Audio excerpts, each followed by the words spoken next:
Advertencia. Este programa, sus componentes y posibles invitados no tratan de expresar ideas políticas ni religiosas. En este programa solo divulgamos hechos históricos y relatamos leyendas, sin ningún posicionamiento político, ni religioso, ni social.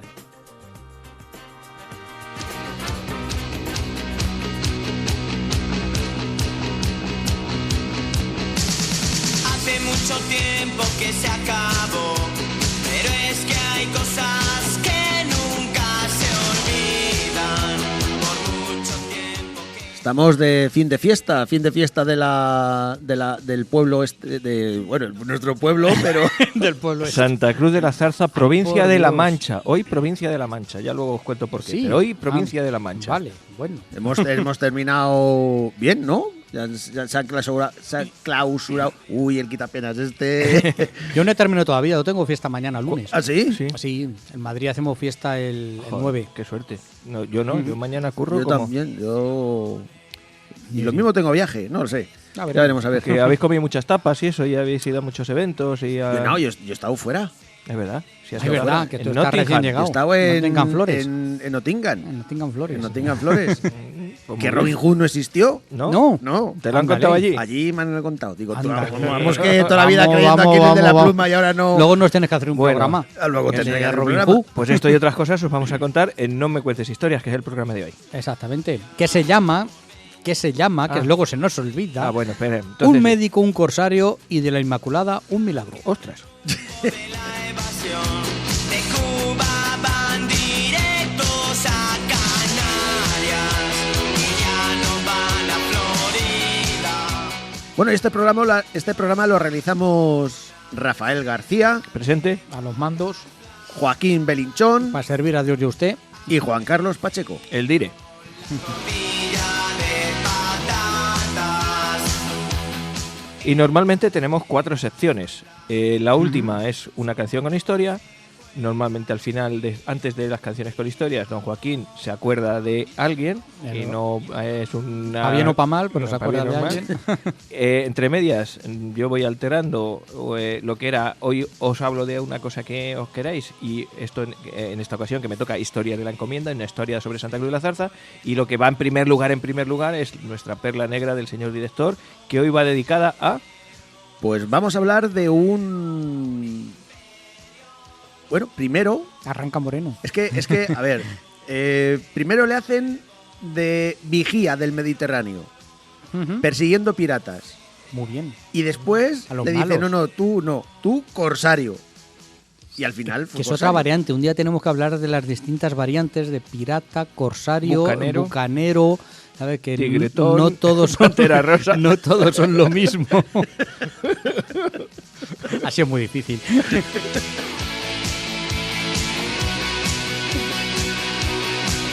El quitapenas a este le ha... Nos está soltando la lengua. Dice que se le sale por la nariz.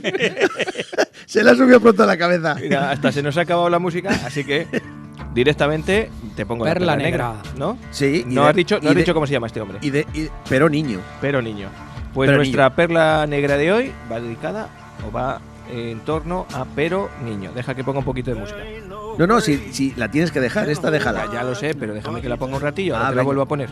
Vale. There ain't no grave can hold my body down.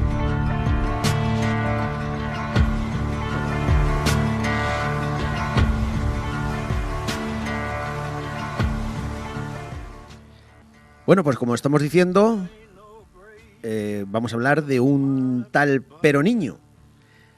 De Pero Niño, casi todo lo que sabemos es porque él se encargó de que lo supiéramos. En una época en la que nadie solía preocuparse de la posteridad, pues él se encargó de que así fuera. Su historia está escrita en el Victorial. Esta obra se considera la primera biografía de la literatura española y está redactada por Gutiérrez Díez de Gámez, que fue un alférez que acompañó a Pero Niño en toda su carrera militar.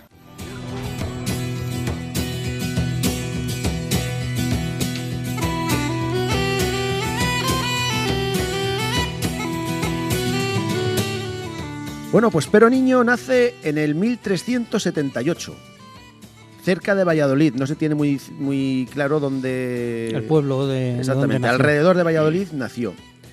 Y sus padres, que se llamaban Juan Niño e Inés Laso de la Vega, pues pertenecían a linajes nobles. Pero tenían más pasado que futuro hasta que Juan I, este era hijo de Enrique II de Trastámara, el que en Montiel mató a su hermano Pedro I el Cruel, O el justiciero. pues Juan I nombra a Inés Laso nodriza del príncipe heredero, que se llamaba Enrique III el Doliente. De esta manera, Peroniño recibiría una educación cortesana junto al futuro heredero de la corona de Castilla.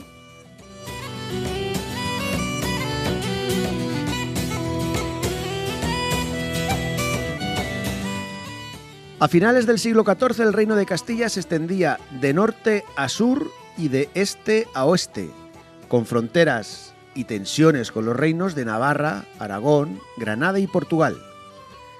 Y mira al mar desde el Cantábrico, Mediterráneo y el Océano Atlántico.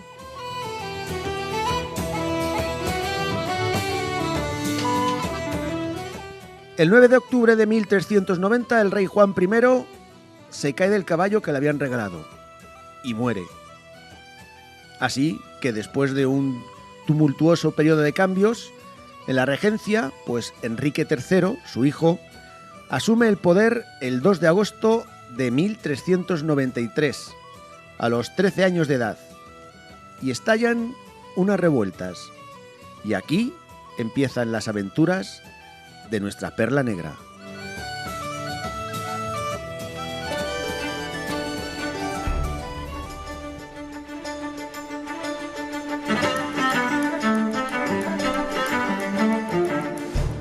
Peroniño tiene 15 años y es enviado a sofocar estas revueltas.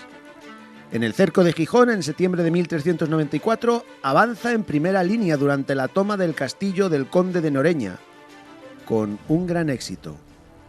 Y vuelve a destacar durante la guerra contra Portugal, entre 1396 y 1399.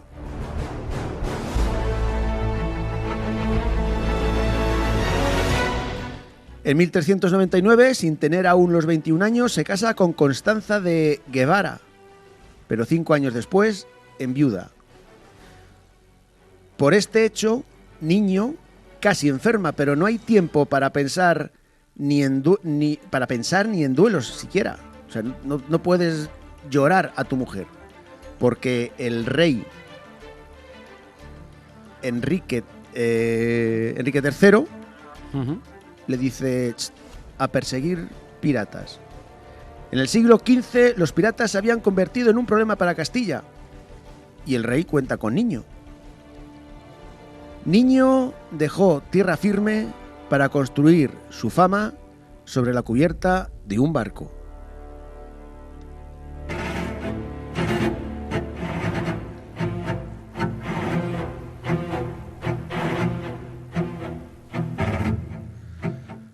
Nuestro protagonista no tenía ni idea de barcos, pero recurrió a hombres experimentados en ello.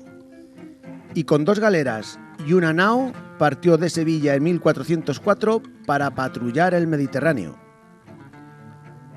Había corsarios castellanos que actuaban bajo el dinero de la corona de Aragón, el papado de Aviñón y, lo que era peor, por ciertos nobles castellanos. En junio, Peroniño tuvo noticias de un corsario castellano llamado Juan de Castrillo y su socio mallorquín, Arnau Aymar, de que se encontraban en aguas de Marsella, y para allá que se fue.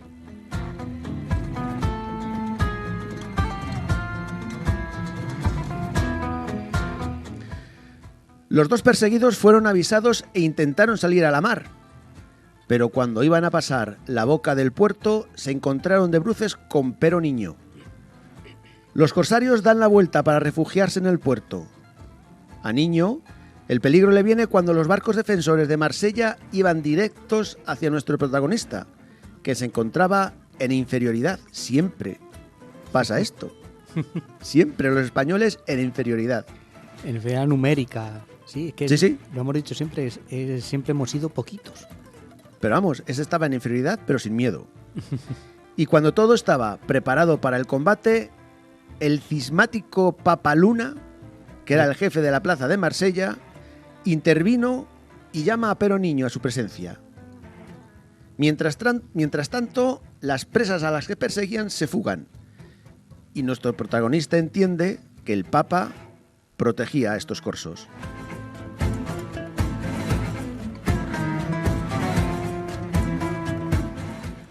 Cuando al final salen de Marsella siguiendo a Castrillo y Aimar, llegan a Cerdeña, donde los sardos se habían rebelado contra la corona aragonesa que gobernaba la isla y utilizaba a los piratas para sofocar la rebelión.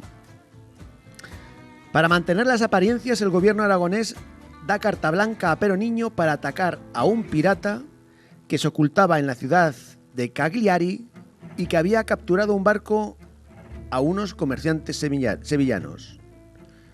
Niño, más pronto que tarde, saquea y desvalija el barco del pirata, el cual se había convertido en protegido del gobernador de Cagliari y en esos momentos estaba negociando la paz de la rebelión.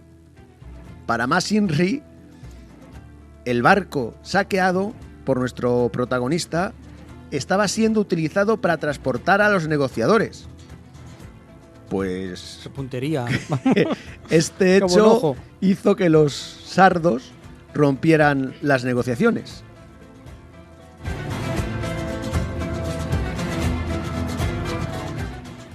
Cansado de no haber capturado a ningún pirata, Niño se dirigió al norte de África, donde cambió la estrategia y empezó a saquear naves musulmanas. Y en el asalto de uno de estos barcos, Pero Niño sufre una herida en un pie que a punto le cuesta, a punto estuvo, vamos, le faltó nada de que le costara la vida o el pie. Los médicos, nada más que ver la herida, quisieron amputar, pero Pero Niño, con un hierro candente, se cauterizó él mismo la herida del pie Ostras. por 2 veces.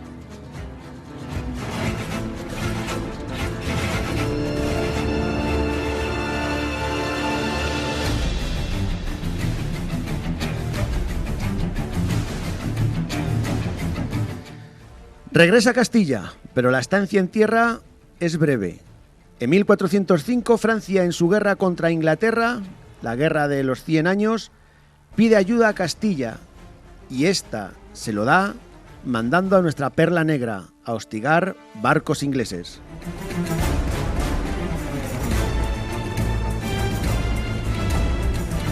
Pero Niño pasa de cazador de piratas a corsario en muy poco tiempo.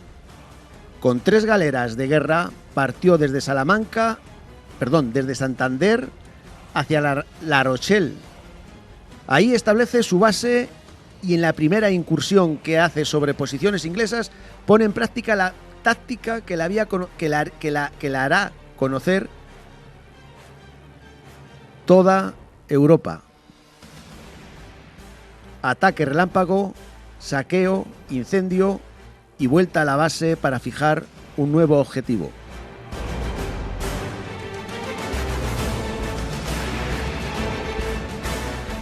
En La Rochelle, Niño conoce a Charles Avozy y se alía con él para atacar a los ingleses. Atacan Portsmouth, costa del sur de Inglaterra, y fracasan.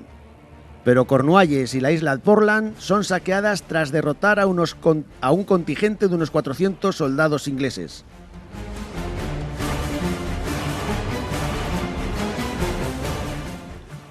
Cuando regresan de estos saqueos, Niño se entera de que en la ciudad de Poole se encuentra el corsario Harry Pay, viejo conocido de Castilla, y se va por él. Sanfuasí aquí no ve las cosas claras y aconseja de no ir. Pero Niño se hace el sordo. No va a ser ni la primera ni la última vez que, contra la opinión de sus consejeros y aliados, emprenda un ataque. Sanfuasí la acompaña, pero no entra en el ataque hasta que la operación se le complica a Niño con la llegada de refuerzos ingleses. Finalmente, la flota hispano-francesa consigue una sufrida victoria, pero Harry Pay escapa.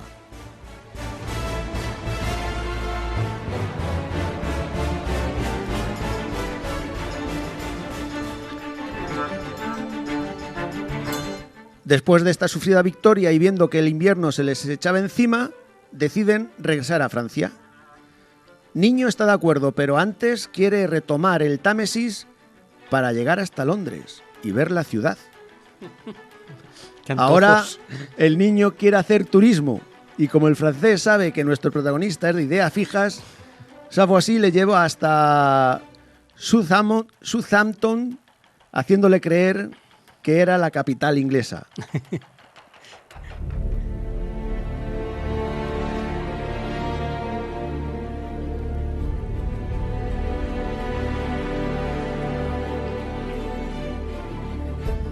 Al año siguiente, nuestro corsario siguió saqueando las costas inglesas y persiguiendo a Harry Pay, pero sin llegar a cogerle. Pero Niño tiene 27 años. Es llamado por el rey y nada más que llegar a Castilla es armado caballero y durante el resto de su vida vivirá lejos del mar, envuelto en las luchas políticas que sacuden a Castilla.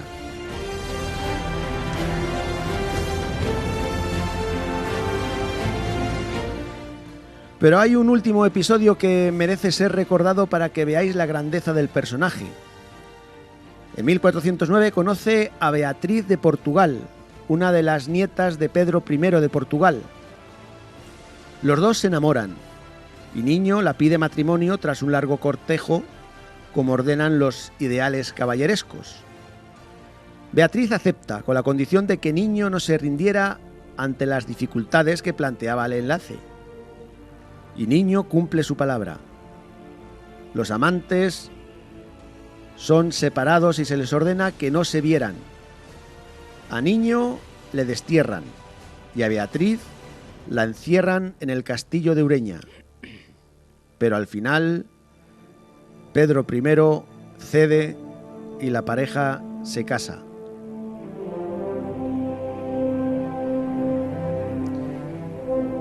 Sin embargo, la desgracia se volvió a cruzar en su camino para volverlo a dejar viudo, solo unos años después. Finalmente, Pero Niño moría en 1453 en Cigales, sin ninguna descendencia.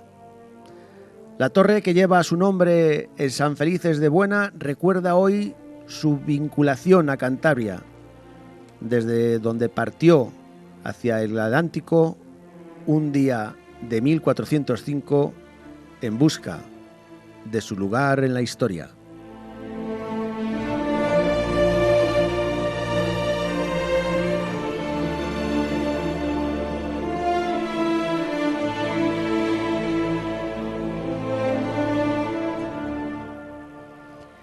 ...180 años antes de la Armada Invencible...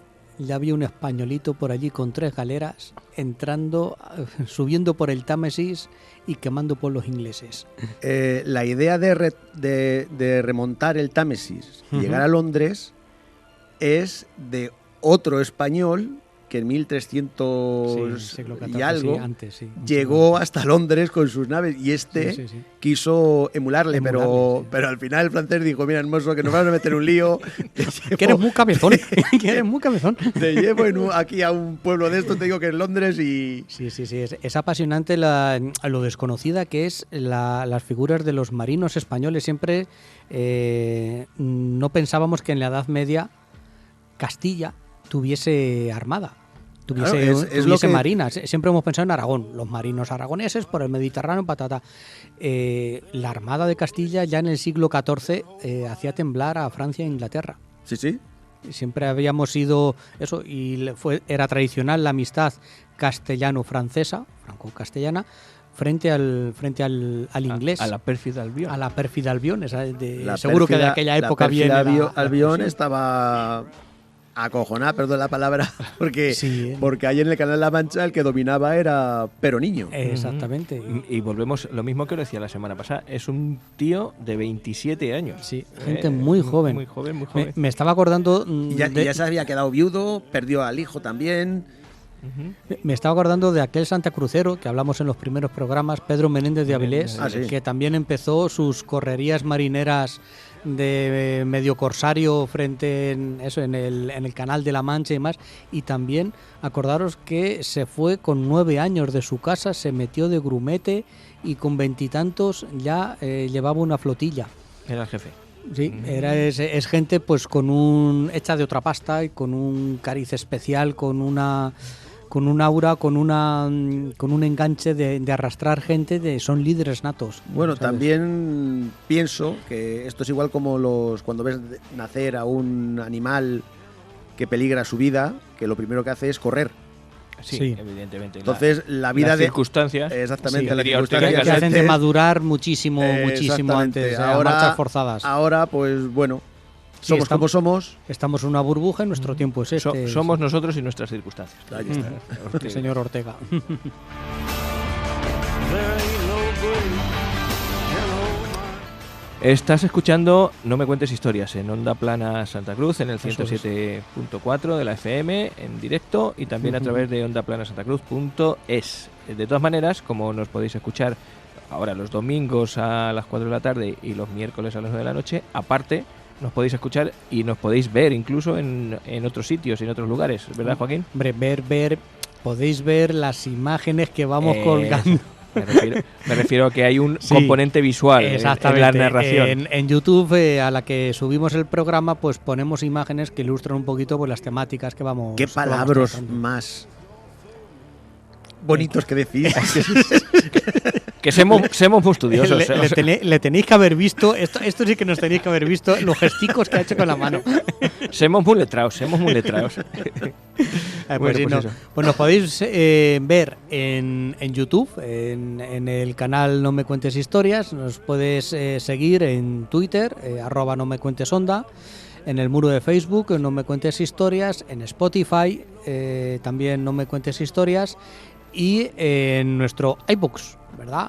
iBooks, Es lo que más le gusta al Dire, el exactamente, pues sí, por eso le miro, Claro. para que lo diga él. Y eso es porque te lo puedes descargar tranquilamente o puedes conectar desde el teléfono. Sí, no hace falta descargarlo, yo los escucho desde ahí. Y en cualquier momento, en cualquier ocasión que has discutido con la mujer, que la mujer ha discutido contigo, pues ella se lo pone por un lado, tú te lo pones por otro, Y y ya lo está. escuchas Y cuando tan quieras. contentos, Y exactamente. al final hacéis las paces. Claro. O sea que esto es así. Sí, porque comentan y dicen, "Uy, ¿qué es lo que ha dicho Joaquín? Lo que ha dicho Rafa". Ajá. qué ¿Qué ha metido la tonterías, pata? ¿Qué ha ojo dicho? lo que hablan, ojo. Ha dicho sin en cambio, ha dicho en igual, ha dicho cosas de como dijiste el otro día, vacío. ¿Qué ha dicho vacío? Es que el quitapenas es malo. Es lo que tiene. Bueno, y si nos queréis comentar algo, el 679-984636, nuestro WhatsApp y teléfono, y que además se puede conectar desde Facebook, y ahí nos vais contando cosas. Sí, los teléfonos de la emisora de Onda Plana, pues también el fijo, el 925 1430 19 y el 618 76 2924, por si nos queréis enviar un WhatsApp, eso a la emisora, Bueno, Onda Plana. vamos, y hoy voy para largo, o sea que sentaros que tengo chicha Cogemos que cortar. postura, ¿no? Sí, sí. Venga. Vamos con nuestras historias de la encomienda. A por ellas. body down.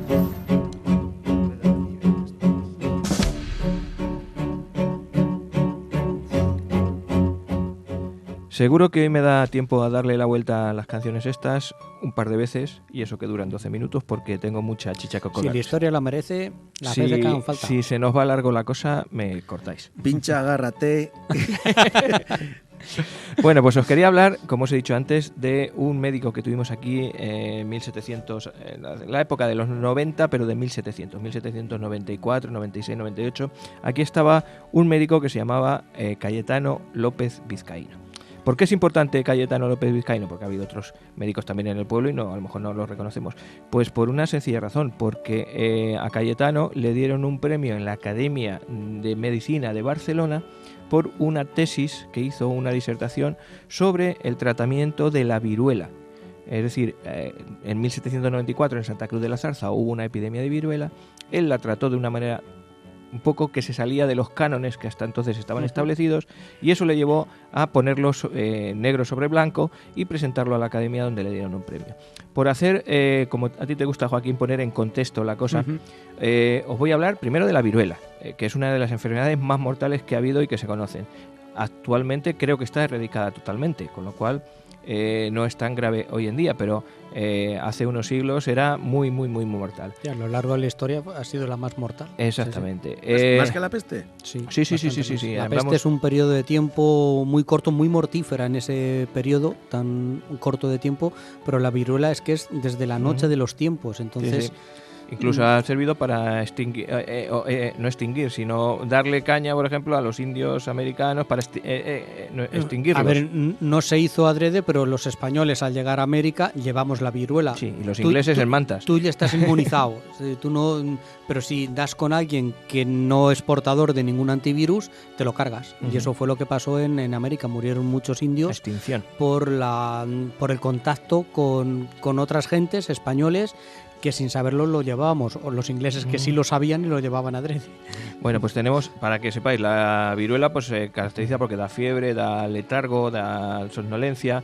Hay dos virus, el variola mayor, que es el más grave, y luego hay el variola menor, que es otra infección, pero que no es tan mortal y que las consecuencias no son tan graves. Cuando uno se contagia de viruela, pues tiene dolor de cabeza, dolor de garganta, vómitos, aparecen erupciones en la cara, las famosas llagas, Las picaduras. incluso de viruela. dentro de la boca, de la garganta y la nariz, que es por lo que morían muchos bebés, porque tenían tantas pústulas dentro de la boca que se asfixiaban, se terminaban asfixiando. Y bueno, pues se transmitía más que nada por el contacto con las llagas o incluso con el contacto de las gotas emitidas en la respiración de los infectados. Y además, aunque el paciente sigue siendo infeccioso, no solo en los primeros momentos, sino que hasta casi que se le cae la última costra sigue siendo infeccioso. Sí. La mortalidad, pues casi un 30% de los que se contagiaban de viruela morían. Incluso se calcula que durante el siglo XX más de 300 millones de personas murieron Mucha de gente. viruela. ¿Cómo se conducía o cómo se trataba la viruela? Pues desde muy antiguo, en Asia, sobre todo en China, Turquía, se inoculaba, es decir, se cogía pus de un enfermo y se le metía en una herida a uno sano para que padeciese la enfermedad de una forma no muy potente, Más suave. y se inmunizara. No se sabía que se inmunizaba, sino que pasaba la enfermedad suave y ya no la volvía a coger. A esto se llamaba inoculación. La primera que trajo esa experiencia a Europa fue Lady Montagu, que era me parece que mujer de un cónsul en Turquía de Inglaterra. Entonces esta mujer inoculó con unas agujas impregnadas a sus hijos con pus de viruela de vaca. Y entonces los hijos pues pasaron una leve enfermedad, pero no se... Pero la mujer esta fue valiente porque... Sí, muy mucho, valiente. De mucho. hecho, había un reparo impresionante a que se inyectara o se inoculara pus de un enfermo a una persona sana. Y esto fue una de las cosas que hizo que la viruela durase muchos años, muchas décadas más. De todas maneras, estamos hablando de que esto fue sobre el 1690, 1700, y hasta casi 90 años después, Edward Jenner, que fue el que tiene la autoría de la vacuna de la viruela, no la pudo poner en marcha. Entonces, hasta que Jenner no consiguió que se vacunase a la gente, no que se vacunase, sino conseguir un producto que no fuese tan mortal, porque al fin y al cabo, si tú te inyectas una enfermedad en tu cuerpo, pues puedes curarte o te puede matar. Te puede matar. Y la inoculación lo que tenía era eso, que en algunas veces a los que se les inyectaba no se curaban, sino que se morían. La vacuna ya es claro. inocua. Este hombre ya conseguía una enfermedad más suave. Ya por su método ya conseguía que eso se... Que no te matara. Que no te matara, exactamente. Entonces tenemos enfermaras, eso, pero no matar. Que la viruela a finales del siglo XIX es un problema grande. Al mismo tiempo, se crea en Barcelona la historia de la Academia de Medicina Práctica. ¿Qué es esto? Pues es un conjunto de médicos, un reducido número de médicos que dicen, bueno, pues aquí necesitamos un sitio donde ponernos en contacto, donde contarnos nuestras cosas, qué vamos haciendo para curar las enfermedades que tenemos a nuestro alrededor, y bueno, pues necesitamos un espacio, un sitio y un lugar, un fórum donde poner cosas en común. Estamos hablando ya de la época de Carlos III, 1770 por ahí, y entonces deciden pues presentar a Carlos III una digamos solicitud para convertirse en colegio académico. Al principio se lo deniegan, pero voy a hacerlo esto muy rápido, toda la historia, pero al final consiguen ser Academia de Medicina y entonces instauran unos premios. ¿En qué consisten estos premios? Pues consisten en que a las mejores disertaciones sobre todo epidemias, que es lo que trataban entonces, pues les den un premio, un reconocimiento, como que es una cosa pues muy moderna, muy innovadora, a la última y tal. Concretamente en 1796 fue considerada como la mejor memoria sobre las epidemias la presentada por un doctor manchego. Por eso lo decía al principio de que estamos en la provincia de La Mancha. En 1790 Santa Cruz no era la provincia de Toledo, no existía todavía, éramos la provincia de La Mancha. Al doctor manchego Cayetano López Vizcaíno, médico titular de Santa Cruz de la Zarza, le dan un premio por una tesis o una disertación que se llama, lo voy a buscar por aquí, a ver si lo encuentro, no me acuerdo ahora mismo del nombre, pero vamos, en concreto fue el 11 de abril, en la primera de las juntas, en latín se llamaba Inconstantibus Temporibus, y bueno, pues en él se describía la epidemia de viruela que en 1794 atendió este médico que estaba aquí. Sobre la biografía de Cayetano, pues no he conseguido mucho. Sé que estuvo también en Carabaña, de médico. Sé que obtuvo plaza en Parla, porque en los anales madrileños aparece, pero que no tomó posesión de ella. Y que bueno, que esta tesis, que ya sí tengo el nombre, se llamó Régimen de las viruelas naturales por el aire libre, se publicó 2 años después del premio, que fue en 1796, os pongo otra vez, 1794 es la epidemia, 1796 le dan el premio, 1798 se publica en varios sitios. Uno de ellos son en los anales de historia, que tengo aquí el libro, Análisis históricos de la medicina general, y otro en las propias memorias de la Academia de Medicina. ¿Qué pasa? Pues que este hombre trata las viruelas de una manera muy especial, porque él ha observado, ha estado en varios sitios, ha estado ya en 2 o 3 lugares donde ha habido epidemias, y empieza a observar que en los sitios lúgubres, donde hay mucha humedad, donde el aire no corre, pues que la viruela es más grave. Y que sin embargo aquí en Santa Cruz, donde ve personas que están al aire libre, que se bañan en agua fría, que tienen otro sistema, que la viruela es menos problemática, es menos mortal y que la gente se cura antes. Entonces dice, pues leche, pues esto es que a lo mejor hay que hacerlo así. Hay que coger y en vez de todo lo que creíamos sobre la viruela, pues lo que hay que hacer es tratarla de esta manera. Y hace pues incluso un decálogo, que no es un decálogo, son 16 puntos en los que explica qué es lo que ha hecho para tratar de curar y de modificar las costumbres que había para tratar la viruela.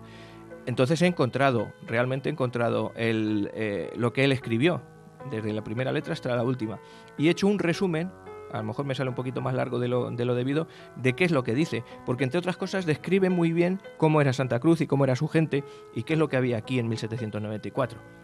Entonces os voy a ir resumiendo, esto es leído casi todo lo que os voy a decir, resumiendo lo que dice él en su disertación. Dice, describo el régimen que observé en la epidemia de viruelas que ocurrió en Santa Cruz de la Zarza en 1794. Daré una breve descripción de la atmósfera del pueblo y de su suelo.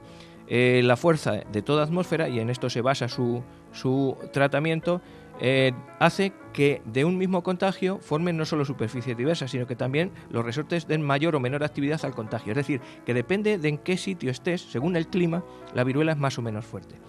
Dice, todos saben que las enfermedades contagiosas toman a su ingreso los caracteres de la influencia, o bien se revisten de las modificaciones que dominan en las enfermedades que encuentran. Toman, en fin, las leyes ajenas, pero no las dan a entrar en la patria de otra constitución. ¿Qué significa todo esto? Que está así un poco... Pues que si estás en un sitio, la enfermedad te afecta más, y si estás en otro, te afecta menos. Él observa eso, que en la práctica, que ha estado en atmósferas opuestas, que ha estado, por ejemplo, en el año anterior, en 1783, observa una epidemia de viruelas en una atmósfera de un suelo pantanoso, un sitio lóbrego, y los enfermos están muy graves y se mueren muchos. Entonces, este hecho constante de influencia obliga a que el contagio varioloso de viruela fermente bajo estas leyes. Su principio de incubación sostiene que hay una fiebre intermitente y ve varios aspectos en ella. Es decir, cuando hay cuanto más humedad y menos aire corre, es más grave la cosa. Entonces dice, bueno, pues gracias a Dios, en esta atmósfera de Santa Cruz, una atmósfera renovada, seca, fría, he notado ser muy contraria a las acciones que se ha producido el contagio. Las calenturas fueron del orden continuo, porque los efectos pantanosos son desconocidos. Es decir, en Santa Cruz no hay pantanos, no hay humedad. El río, luego dice que el río está muy lejos y que cuando vamos al río es para cosa buena, no para cosa mala. Y que lo que nos afecta al río es bueno.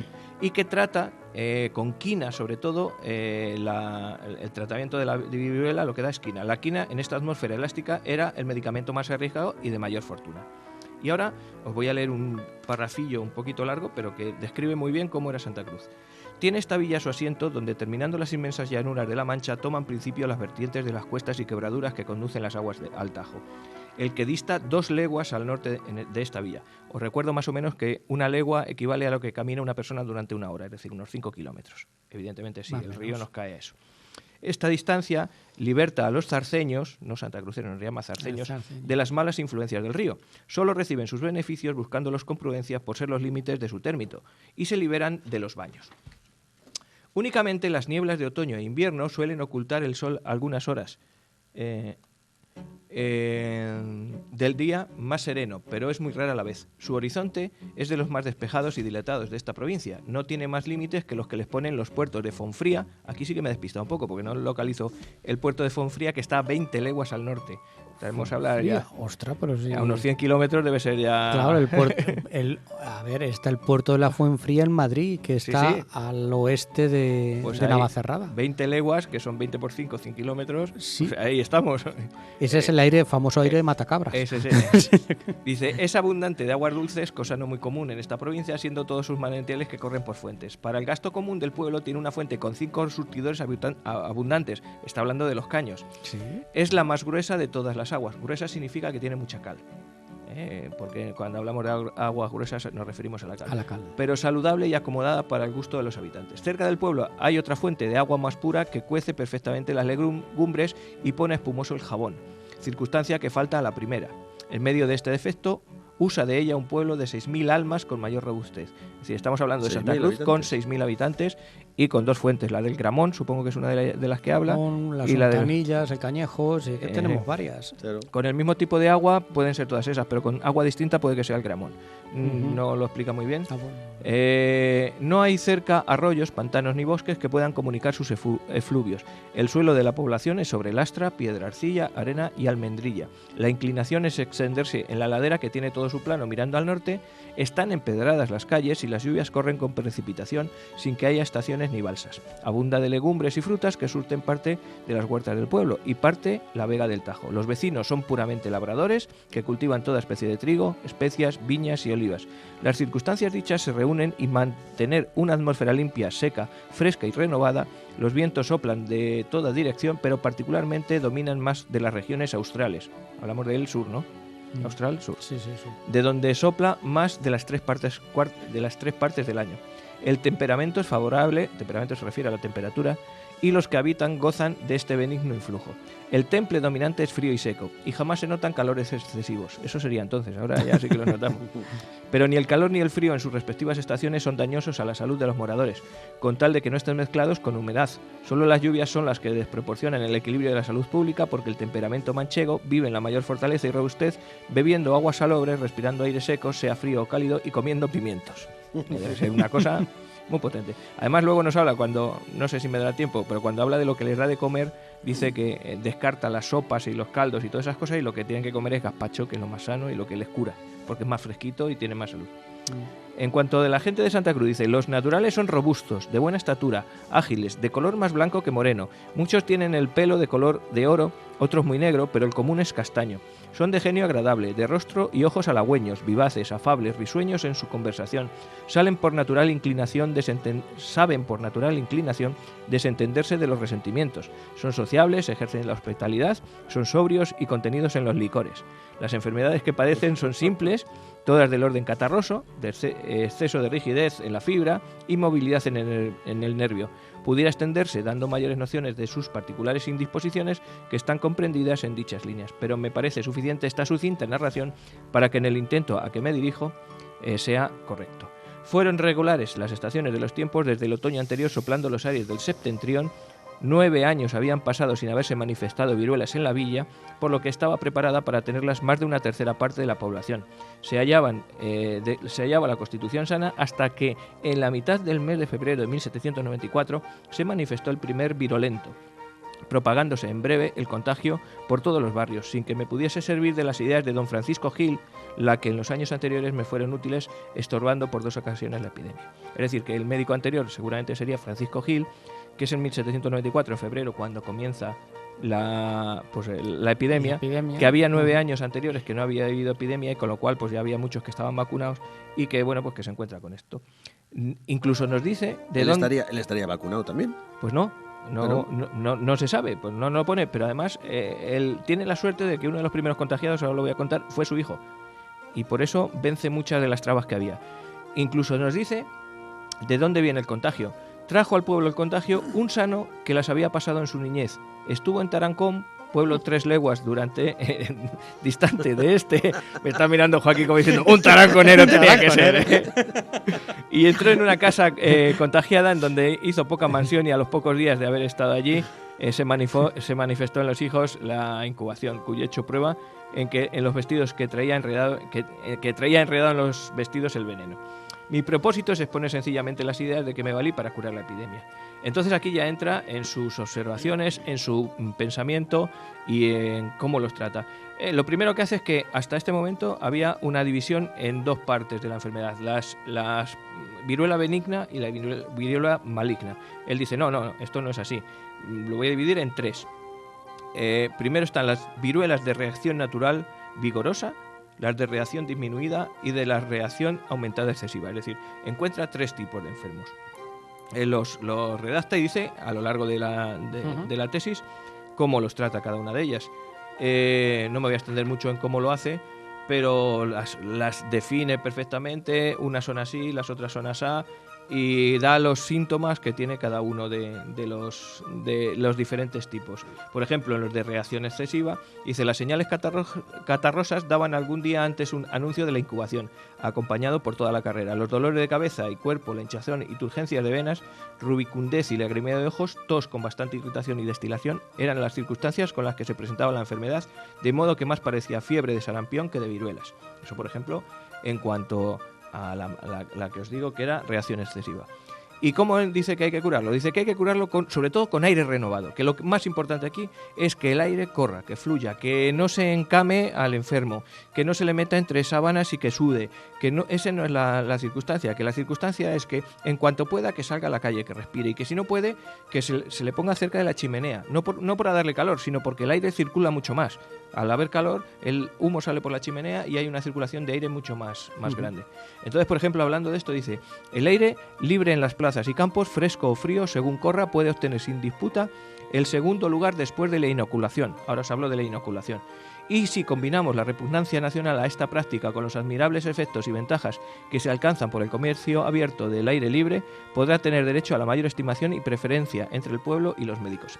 Es decir, que la cura de esto, como os he dicho antes, era inocular, coger pus de un enfermo y ponérselo a un sano o a uno que...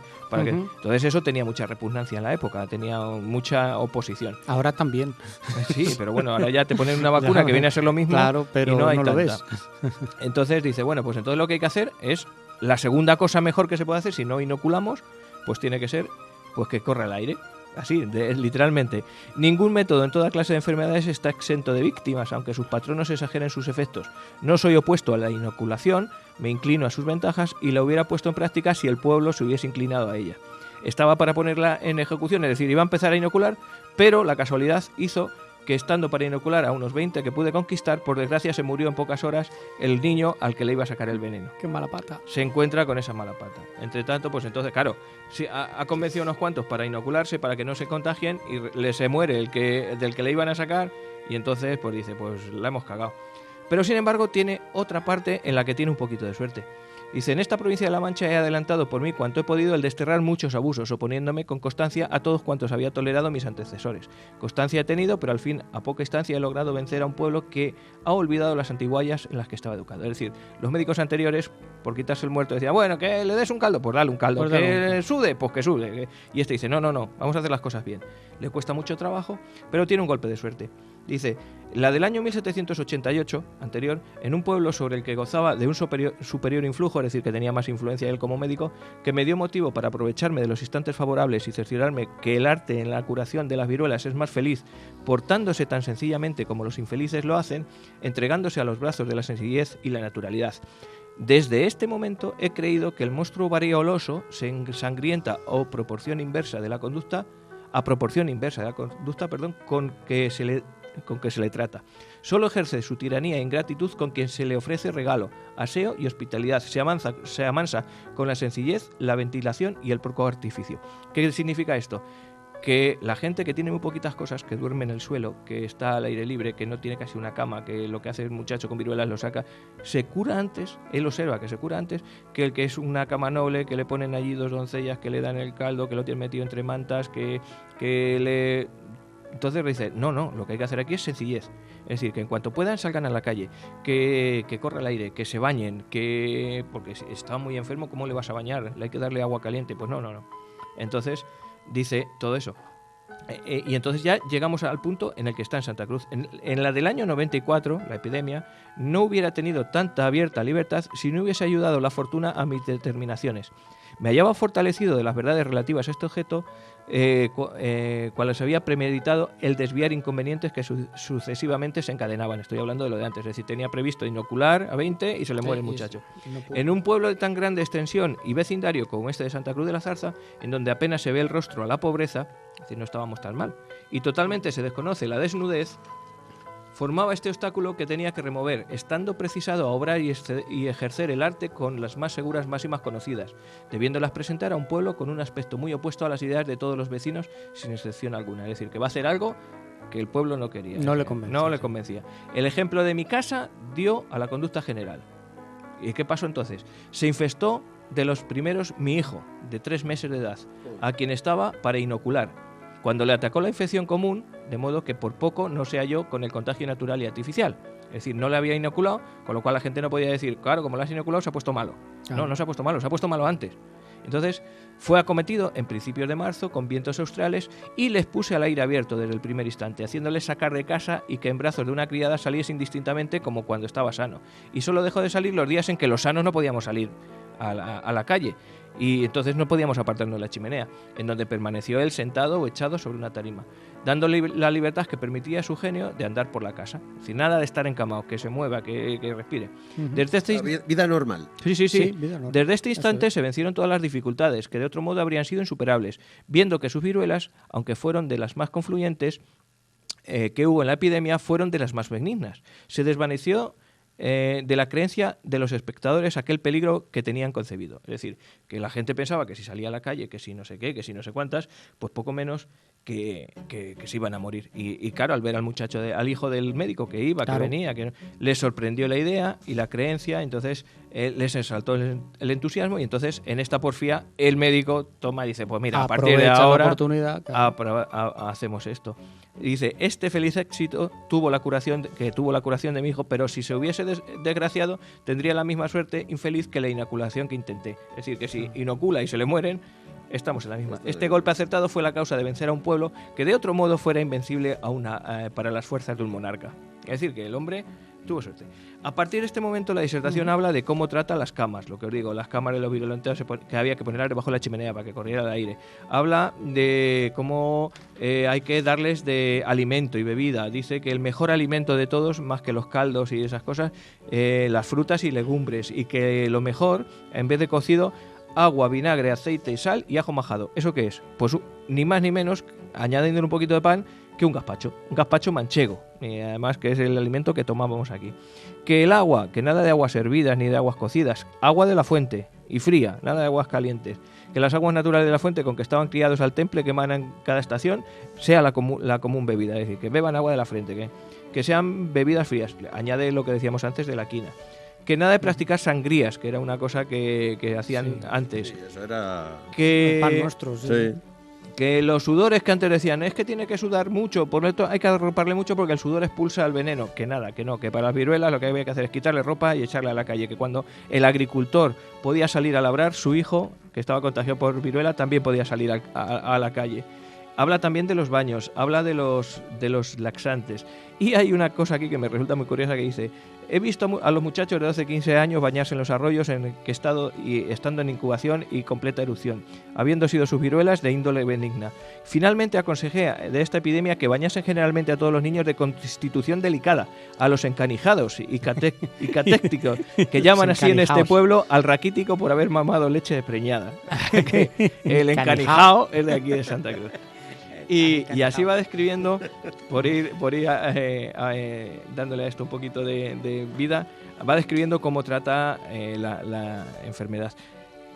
Cuando habla de la radiación disminuida, una de las partes de las clases que tiene, hay un párrafo aquí que me resulta sumamente interesante y no quiero dejar de leerlo, porque descubre el que descubrió la vacuna, hemos dicho que era Jenner en el año 1796, y esto se escribe en el año 1796, es decir, en el mismo momento. Y este hombre, fijaros lo que dice: la inoculación variolosa es hasta nuestros días la invención más feliz, es decir, lo de pinchar a uno, pero sin perjuicio podía el arte hacer algunas tentativas en otros animales, asociándoles por la inoculación dos contagios que fermentasen a un tiempo, siendo análogos a las acrimonias que en los niños detienen la fuerza de las viruelas o como que la mejoran y rebajan. Es decir, que a lo mejor si las ovejas, y sigo leyendo ahora, la viruela es benigna, ¿por qué no pinchar en vez de una persona, de una oveja? El ganado ovejuno padece nuestras viruelas y otras afecciones cutáneas con mucha semejanza a las nuestras. En estos animales seguramente podía ensayarse un nuevo modo de inocular las viruelas, mezclando el contagio varioloso o la materia que lleva al contagio con parte de otro contagio como es el de la sarna, y nada se arriesgaba en los lances de ensayo en que unos cuantos animales se perdiesen. Téngase a bien mi digresión, aunque sea puramente un entusiasmo a que me reconduce lo que observé en los niños acrimoniosos. Es decir, está dando las pautas para hacer una vacuna de la viruela. No se atreve, porque al fin y al cabo es un médico rural que no tiene mucha influencia, pero él dice, esto podía ser. Es decir, ¿por qué no ensayamos en animales? ¿Y por qué no cogemos la viruela de la oveja, que es la que tengo yo más cerca, y la probamos a hacer? Es que el inventor, acordaros cuando hablábamos de aquella expedición de Balmis, que es de esta época, de 1803, si no recuerdo mal, este médico inglés, claro, estaba trabajando con vacas de aquella zona.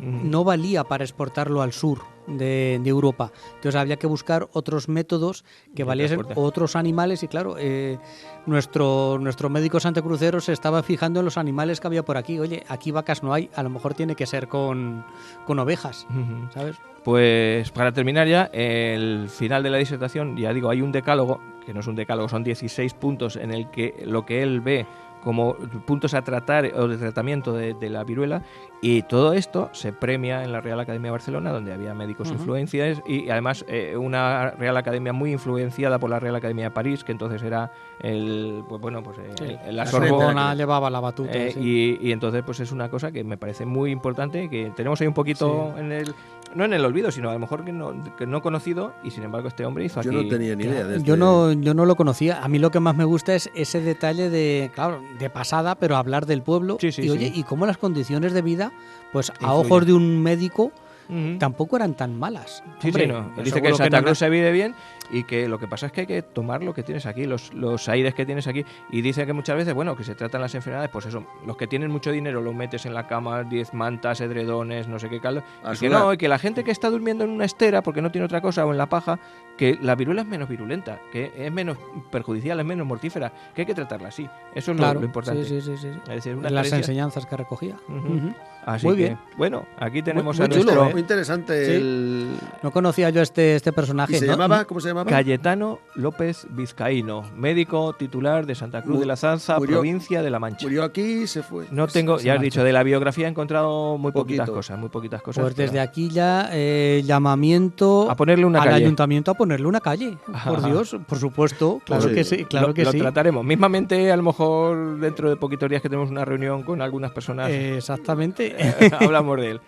Cayetano López Vizcaíno, un santacrucero más, y un tío, pues por lo que hemos visto, muy inteligente. Muy inteligente, sí.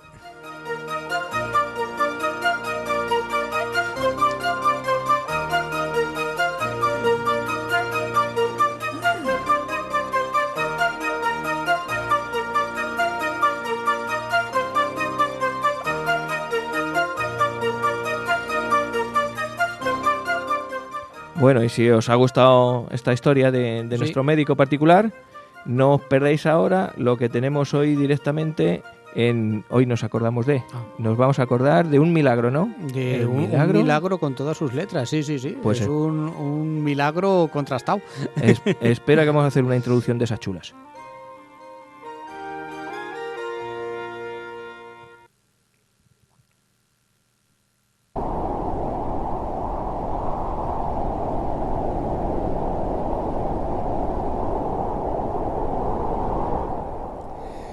Entre el 6 y el 8 de diciembre de 1585, en Empel, Holanda, es un pueblecito que está en medio de Holanda, a orillas del río Mosa, el tercio viejo de Zamora, al mando de don Francisco de Bobadilla, queda cercado por los holandeses que han abierto los diques, inundado los campos. 5.000 españoles e italianos se amontonan en un pequeño montículo, huyendo de las aguas y batidos por la artillería holandesa. Cavando trincheras, un soldado encuentra un cuadro de la Inmaculada. Toca rezar pidiendo ayuda a Dios. Cercados, sin suministros, las ropas empapadas, se levanta un viento gélido. Comienza el milagro de Empel.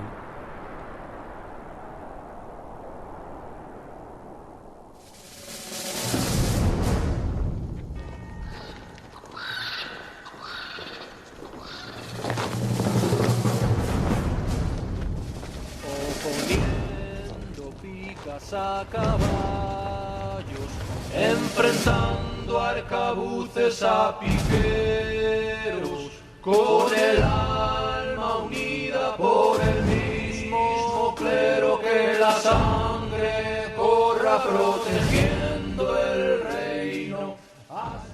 Empel, el milagro de Empel, la batalla de Empel, forma parte de una de las cientos de batallas que hubo durante la guerra de los 80 años. ¿Cuál fue esta guerra? Pues fue nuestro Vietnam, fue la guerra de Flandes, la guerra que empezó en 1546 y acabó en 1648 con la paz de Westfalia.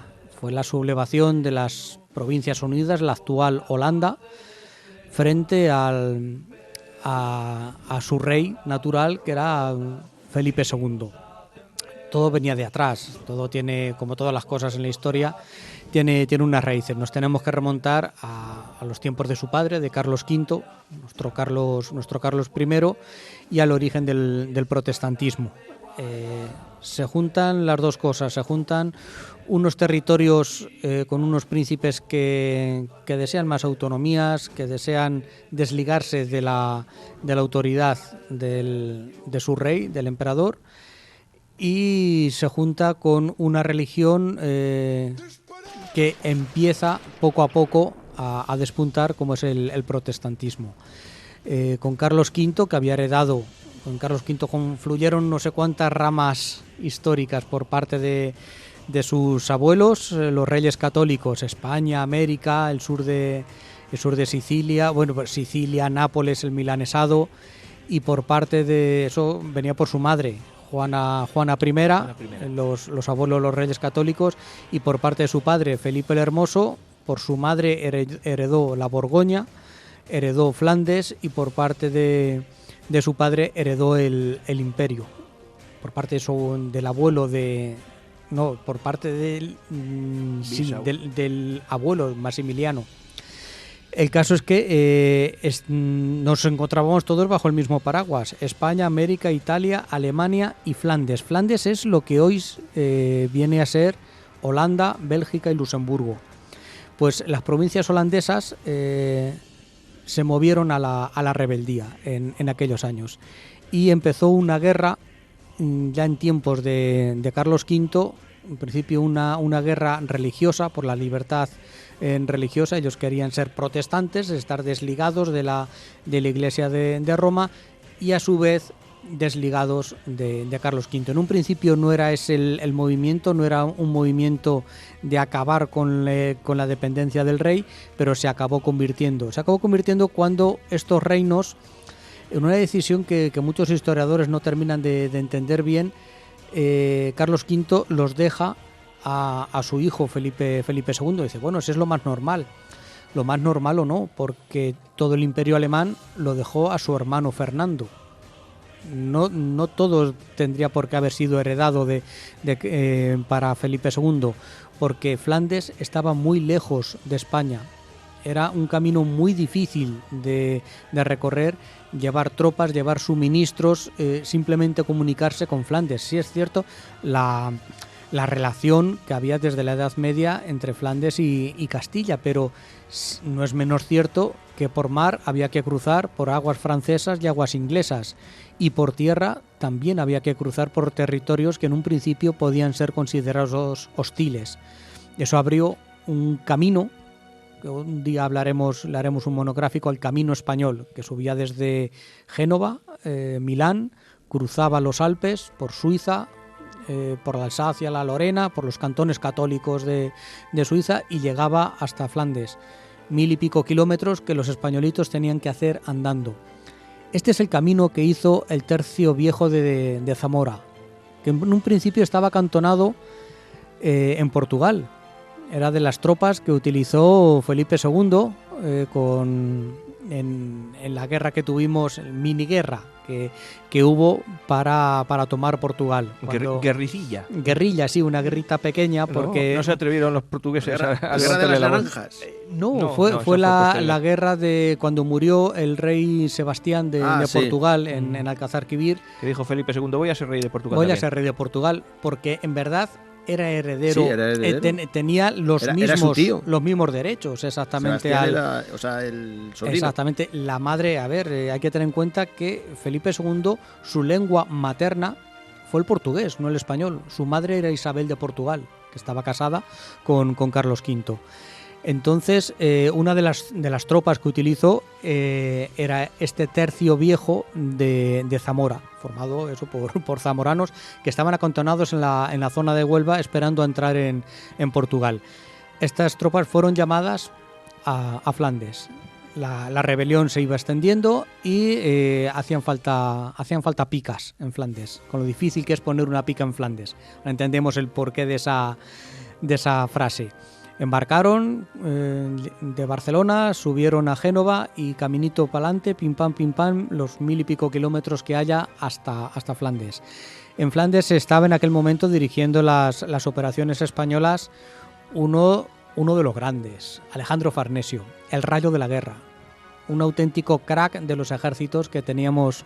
Uno de esos tantos extranjeros que nunca fueron extranjeros en España, uno de tantos italianos en este caso, que colaboraron, que se pusieron a las órdenes y bajo las banderas españolas. Entonces Alejandro Farnesio acababa de dar un golpe muy duro a los rebeldes holandeses. Había tomado Amberes. Amberes era la Nueva York del momento, era la principal ciudad comercial del Mar del Norte.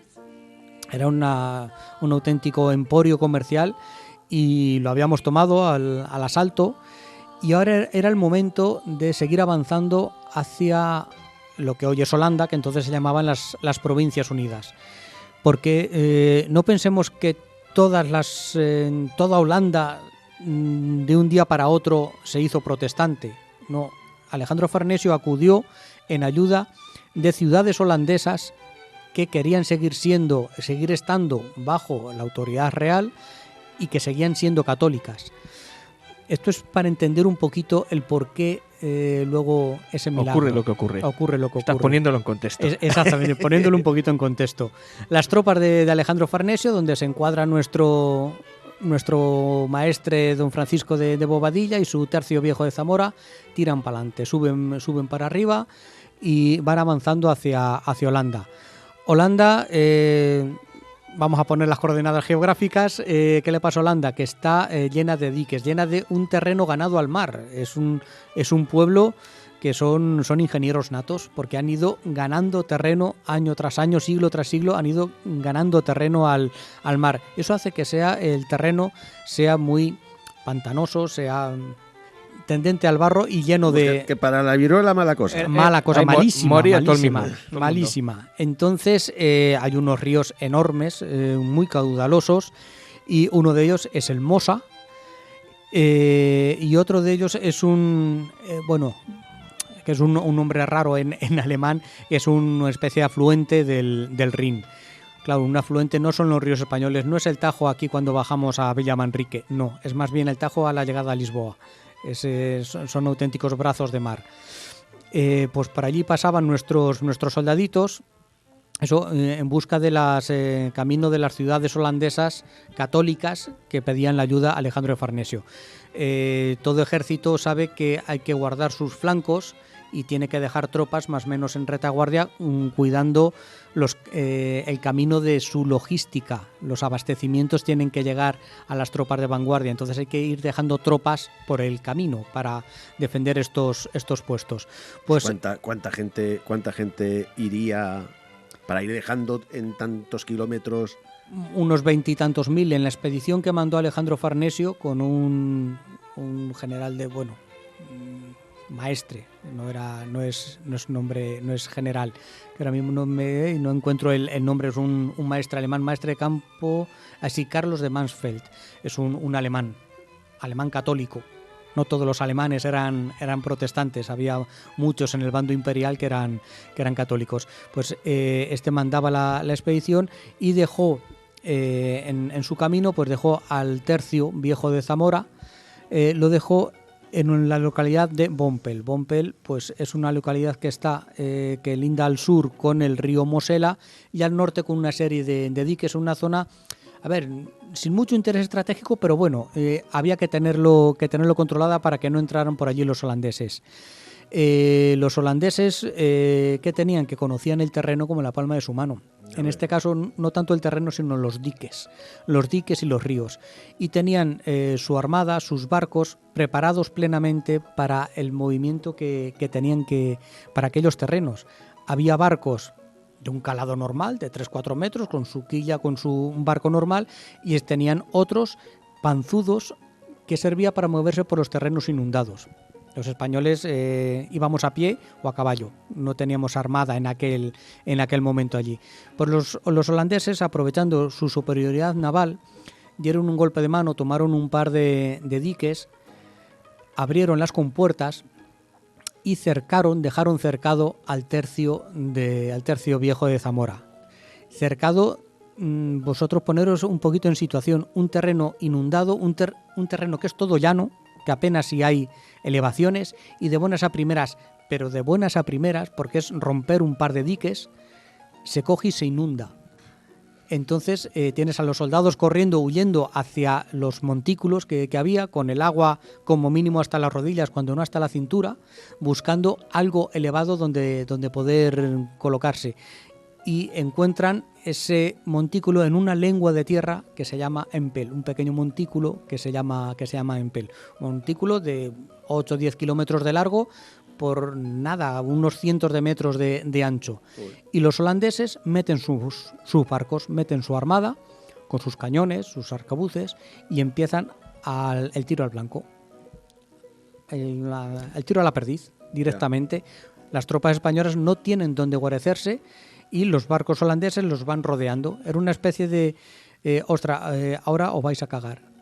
Os tenéis a vuestra avanzadilla caminando no sé cuántos kilómetros más adelante, os hemos cortado el camino porque vuestros soldados no pueden venir porque lo hemos inundado y vosotros estáis cercados. Le ofrecen la rendición al maestre.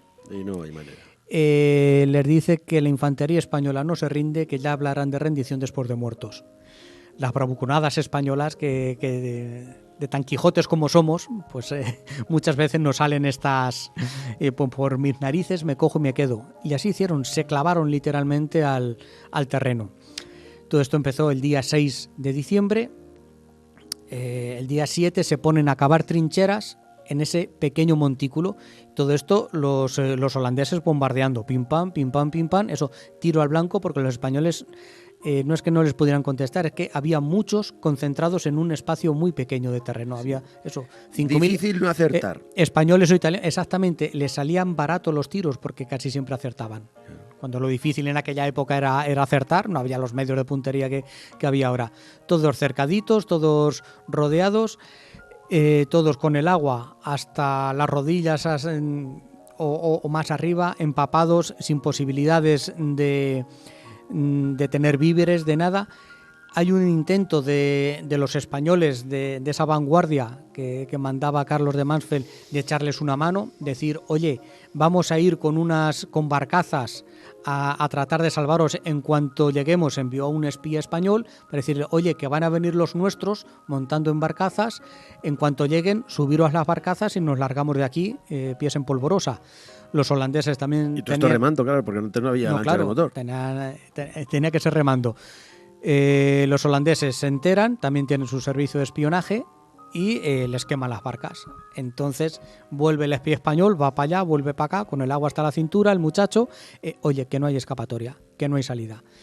Hay momentos que hablan, que algunos capitanes del tercio hablaron de resistir en plan numantino, de matarse unos a otros para no caer. De inmolarse para no rendirse a los holandeses.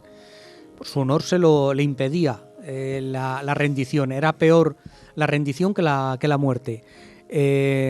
Francisco de Bobadilla dijo que tampoco era para tanto. Que ya no. Lo dijo Don Quijote.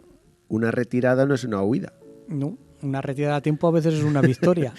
Pues en este caso no se podían retirar, sino que la solución, ya después de ver que la ayuda externa era imposible, era aguantar y tratar de cargarse los máximos holandeses posibles. No les quedaba otra porque era imposible ayudarles desde fuera. Entonces el 7 empiezan a cavar trincheras y un soldado español cavando una trinchera encuentra un cuadro de la Inmaculada. ¿Por qué decía antes que había poblaciones holandesas? No es extraño encontrar y dicen, no, esto es mentira, esto es fruto de la leyenda. No tiene que ser tan fruto de la leyenda. Los protestantes también mataban a los católicos cuando en aquellas guerras. Y si aquella zona era católica, lo suyo era que si tú tenías un cuadro de tu Virgen, era que lo escondieras, que lo enterraras. Claro. Porque si te lo encontraban te iban a matar. Sí. Entonces no es de extrañar que se encontraran cosas y que se encuentren cosas enterradas, porque sí, porque la gente antes de destruirlo, porque va contra tus principios, lo coges, lo entierras en espera de tiempos mejores, exactamente lo escondes.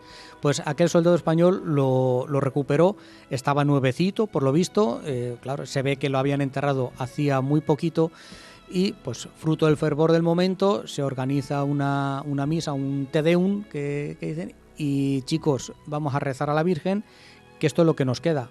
Porque mañana los holandeses nos funden. Los holandeses no hacen nada más que llegar con barcos, acercar aquel pequeño promontorio, y la noche del 7 al 8 de diciembre, que el 8 es la Inmaculada, viene un viento gélido que han calculado que se tendría que haber puesto aquello en unos 20 grados bajo cero.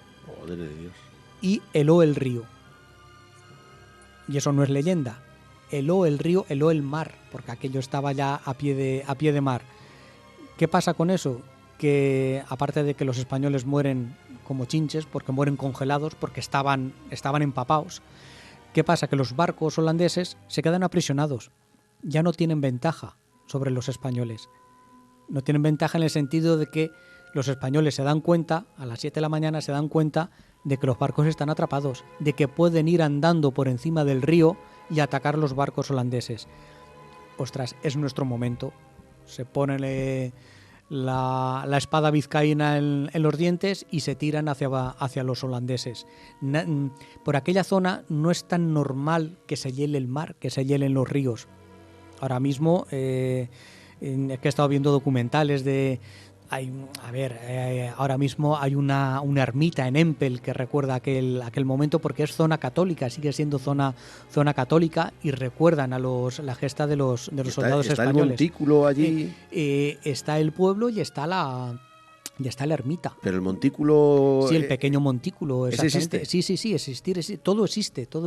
Eso se puede ver ahí en... Sí, se puede ver. He visto yo un documental y está... Va una delegación del ejército todos los años, ya hacen un pequeño desfile, un pequeño homenaje, exactamente, en recuerdo de aquellos soldados. Dice, y vamos y preguntamos a los ingenieros, pero ¿cómo es posible con 20 bajo cero? Dice, aquí nosotros no tenemos memoria de esto. Dice, pero por poderse, sí puede ser. Dice, a 20 bajo cero se consigue una capa de hielo de 2 palmos, suficiente para que pase la gente andando por encima y para aprisionar a los barcos. Exactamente. Entonces los españoles asaltan los barcos holandeses, los holandeses saltan por el otro lado, los españoles entran por un sitio, los holandeses saltan por el otro, hasta que a media mañana se empieza a deshacer el hielo y los holandeses salen por patas. Se puede decir que los españoles deshelaron el mar. No, lo helaron, bueno, No, y luego con el calor lo deshelaron, deshelaron. Claro. Y los holandeses salían huyendo, y el almirante holandés iba gritando en la proa: Dios es español, Dios es español. Según cuentan las crónicas, porque esto ya está escrito por el holandés, a ver que lo tengo aquí, a ver si llego. Había 5.000 españoles que eran a la vez 5.000 infantes y 5.000 caballos ligeros y 5.000 gastadores y 5.000 diablos. De la rabia con la que los españoles que estaban a punto de morir vieron la oportunidad de decir: ahora nos la vais a pagar todas juntas como la zorra. Y saltaron sobre los holandeses y se liberó aquello ellos solitos. Pudieron salir, pudieron liberarse, y esa es la historia de este milagro de Empel, que no solucionó la guerra para nada. Los españoles acabamos perdiendo la guerra y concediendo la independencia a las Provincias Unidas, ya os digo, en la Paz de Westfalia de 1648. Pero esa pequeña batalla la ganamos. Pequeña batalla, exactamente, una guerra que está llena de grandes batallas, de Breda, el asedio del cuadro de las lanzas de Velázquez, el asedio de Amberes, de grandes derrotas como Rocroi, pero de grandes gestos heroicos como este del milagro de Empel, que cualquier otro ejército se hubiese rendido. Tú te coges, estás rodeado, sin posibilidad de salida, sin habituallamiento, empapados hasta los ejes, con lo malo que es ir empapado hasta arriba un tiempo lluvioso, inundado aquello, los suyos no te pueden ayudar, exactamente, que se puso a 20 bajo cero, pero que tampoco tendrían que estar en un clima primaveral. Estamos en diciembre en Holanda, calor no tenía que hacer. No. Entonces fue una gesta de decir: oye, ahí confluyen las circunstancias para que sea una gesta recordada. Una gesta heroica, exactamente. Años después, siglos después, fue durante la regencia de María Cristina la que ya se oficializó a la Inmaculada Concepción como la patrona de la infantería, y viene por este hecho, por el milagro de Empel. Digo, allí en la Holanda del siglo XVI. ¿Cómo flipa? Me gusta mucho que como cuentan las cosas, como dices tú, maese.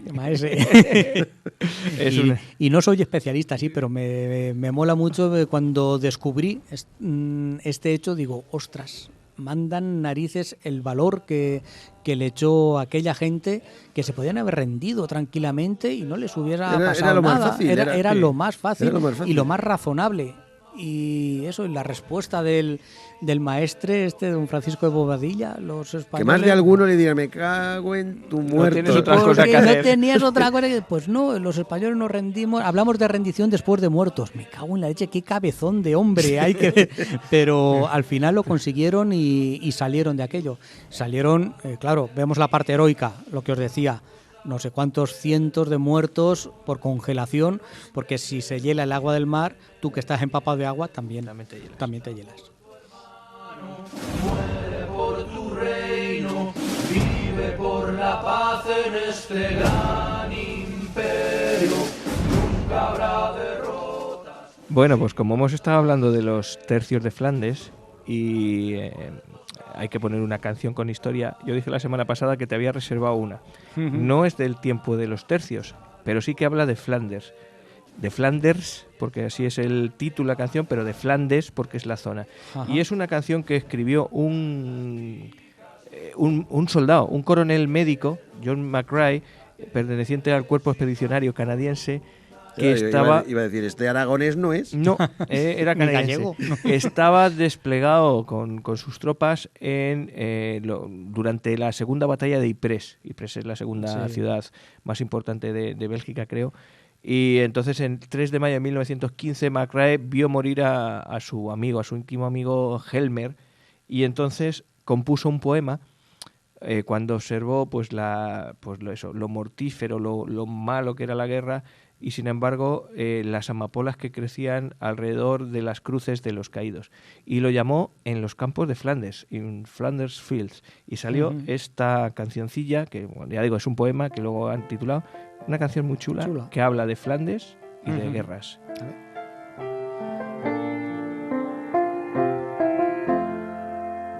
In Flanders fields the poppies blow, between the crosses row on row, that mark our place, and in the sky the larks still bravely singing fly.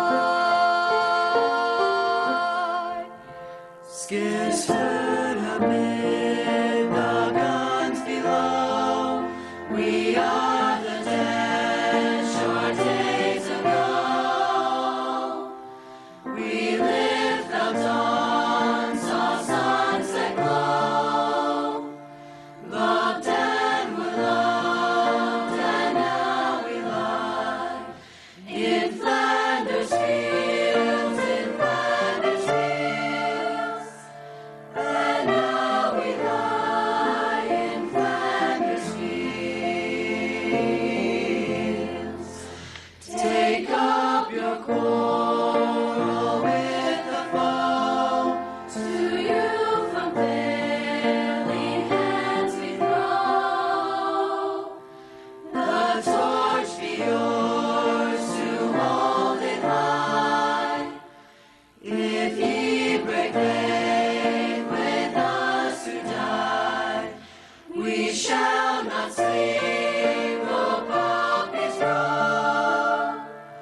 In Flanders fields, in Flanders fields, we shall not sleep, though poppies grow. In Flanders fields, in Flanders fields.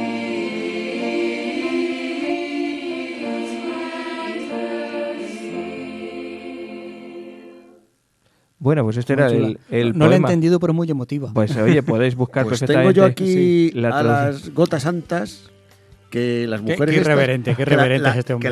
Que las mujeres estas me estaban recordando Te aquí están haciendo a la chiribitas las mujeres.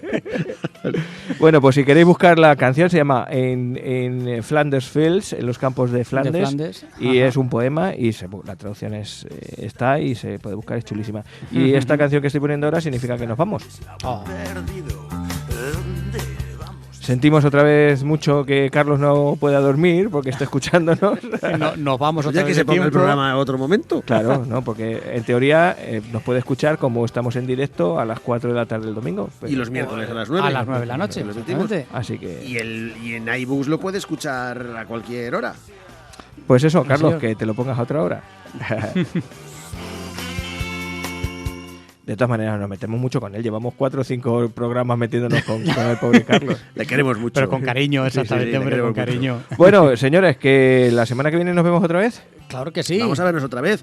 ¿De qué Es vas a el hablar? día 15, ¿no? El, ¿Cuándo es? el día 8 y 7-15, exactamente. 15, el día Sí. 15. Sí, sí, sí. ¿Qué tenemos Pues- previsto? Pues yo el día 15, ya que estamos cerca de las Navidades, pues voy a hablar de las guerras cántabras. Toma. Tiene nada que Anda, ver. mira, no tiene nada que ver el tocino con la velocidad. Pues yo también, ya que estamos en Navidad y viene Papá Noel, pues voy a tirar lo que os dije la semana pasada, el prontuario de historia de España. ¿Cómo se contaría la historia ¿Cómo de se España? queda el cuerpo? Para niños. En 10-12 preguntas os cuento. Cogemos solo la historia antigua, solo los primeros momentos de la historia de España, luego si queréis hacemos otro Luego programa. seguimos con otros. Y prontuario de la historia de España de 1890 y una cosa muy chula. A ver qué queda. Pues yo, antes de que acabe el año, que se me ha ido pasando, y este año hacía los 50 años de la llegada del hombre a la Luna. Pues quiero recordar... Y también el aniversario del inicio de No me cuentes historias, un programa Por- muy importante dentro de la radio que española. está rompiendo las ondas. Pues esto, quería recordar la participación española en la conquista de la Luna, en la carrera espacial. Algo hicimos por ahí. Exactamente, algo estamos metidos en todos los fregados, pues en ese En este también. también. Pues bueno, pues muy chulo. Nada más que decir. Nada más que decir. Don Juan, Nada, don Joaquín, un abrazo y nos vemos. la semana que viene más no me cuentes. Hasta Más y luego. mejor.